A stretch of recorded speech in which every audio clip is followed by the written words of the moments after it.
விண்வெளித்துறையில் India இன்று பெரும் சக்தியாக மாறியுள்ளதாக பிரதமர் மோடி பெருமிதம். பல்லாயிரம் கோடி ரூபாய்களை பிற நாடுகள் செலவிடும் நிலையில் இந்திய விஞ்ஞானிகள் இருக்கும் வளத்தை கொண்டு சாதிப்பதாகவும் கருத்து.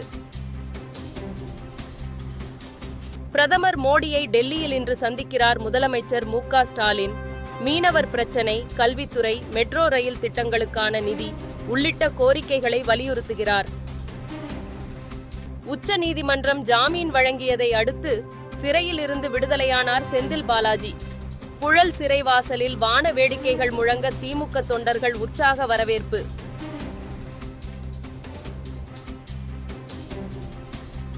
வீடுகளுக்கான 100 யூனிட் இலவச மின்சாரம் ரத்து செய்யப்படாது. பரவும் வதந்திகளுக்கு முற்றுப்புள்ளி வைத்து தமிழ்நாடு மின்சார வாரியம் அறிவிப்பு. தமிழ்நாடு முழுவதும் பழுதாகியுள்ள 1.55 லட்சம் மின் மீட்டர்களை மாற்றியமைக்கும் பணியில் மின்வாரியம் தீவிரம். அதிகபட்சமாக காஞ்சிபுரம் வட்டத்தில் 29,217 மீட்டர்கள் பழுதாகியுள்ளதாக கண்டுபிடிப்பு. தமிழ்நாட்டில் அடுத்த 3 நாட்களுக்கு கனமழை பெய்ய வாய்ப்புள்ளதாக இந்திய வானிலை ஆய்வு மையம் தகவல். இன்று 6 மாவட்டங்களில் கனமழை பெய்யும் எனவும் எச்சரிக்கை.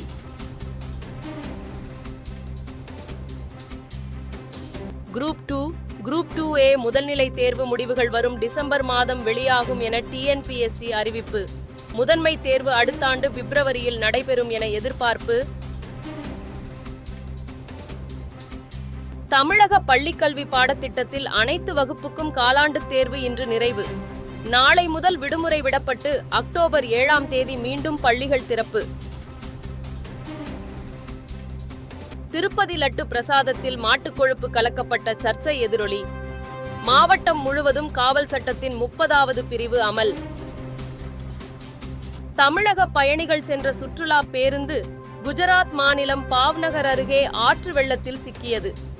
8 மணி நேர போராட்டத்திற்கு பின் பேருந்தில் இருந்த 29 பேர் மீட்பு. பீகாரில் புனித நீராடிய போது நீரில் மூழ்கி உயிரிழந்த பக்தர்களின் எண்ணிக்கை 46ஆக உயர்வு. உயிரிழந்தவர்களின் குடும்பங்களுக்கு தலா 4 லட்சம் இழப்பீடு வழங்கப்படும் என மாநில முதலமைச்சர் நிதிஷ்குமார் அறிவிப்பு. அமெரிக்காவில் துப்பாக்கி கலாச்சாரத்தை முடிவுக்கு கொண்டுவர புதிய சட்டத்தை அறிமுகப்படுத்தினார் அதிபர் ஜோ பைடன். துப்பாக்கி வன்முறையால் உயிரிழக்கும் குழந்தைகளின் எண்ணிக்கை நோய் அல்லது விபத்துகளில் உயிரிழக்கும் குழந்தைகளின் எண்ணிக்கையை விட அதிகம் என வேதனை. ஹிஸ்புல்லா அமைப்பினரை குறிவைத்து எந்நேரமும் தரைவழி தாக்குதலை இஸ்ரேல் தொடங்கலாம் என எதிர்பார்ப்பு. போர் அச்சுறுத்தல் ஏற்பட்டுள்ளதால் லெபனானில் உள்ள இந்தியர்களை வெளியேற மத்திய அரசு அறிவுறுத்தல். இந்தியா வங்கதேசம் இடையிலான 2வது டெஸ்ட் போட்டி கான்பூர் மைதானத்தில் இன்று காலை தொடக்கம். முதல் போட்டியில் வென்று இந்திய அணி முன்னிலையில் உள்ள நிலையில் தோல்வியில் இருந்து மீண்டு வர வங்கதேச அணி முனைப்பு. பெய்ஜிங் ஓபன் டென்னிஸ் தொடரின் முதல் சுற்றில் இத்தாலி வீரர் சின்னர் வெற்றி. சிலி வீரர் நிக்கோலஸ் ஜாரியை நேர் செட்களில் வீழ்த்தி அடுத்த சுற்றுக்கு முன்னேறினார்.